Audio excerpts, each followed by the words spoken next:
আপনি কি জানেন সব সময় দুরূদ শরীফ পড়লে কি হয়? সব সময় দুরূদ শরীফ পড়লে আল্লাহ তাআলা সকল ধরনের বিপদ আপদ থেকে আল্লাহ তাআলা মুক্তি দেয়। দুরূদ শরীফটি হলো আল্লাহুম্মা সাল্লি ওয়া সাল্লিম আলান নাবিয়্যিল উম্মি ওয়া আলা আলিহি ওয়া আসহাবিহি। আরো অনেক অনেক দুরূদ শরীফ আছে, যেমন সাল্লাল্লাহু আলাইহি ওয়াসাল্লাম, সবাই পড়বেন সাল্লাল্লাহু আলাইহি ওয়াসাল্লাম।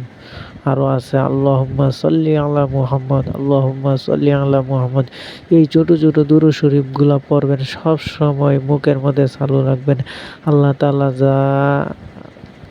আপনারা যা চাইবেন তাই আল্লাহ তাআলা দেবেন এবং সবসময় বিপদ আপদ থেকে রক্ষা পাবেন। দুরূদ শরীফ এমন একটি পাওয়ারফুল আমল, এই দুরূদ শরীফ আমল করলে কিন্তু আল্লাহ তাআলা খুশি হন। আল্লাহ তাআলা নিজে নবীজির উপর দুরূদ পড়েন, আমরা কেন পড়বো না? আমরা উম্মত হয়ে কেন পড়বো না? আমরা সবাই দুরূদ শরীফ পড়ি। আমাদের সাথে বলুন একবার সাল্লাল্লাহু আলাইহি ওয়াসাল্লাম, আল্লাহুম্মা সাল্লি আলা মুহাম্মদ, আল্লাহুম্মা সাল্লি আলা মুহাম্মদ।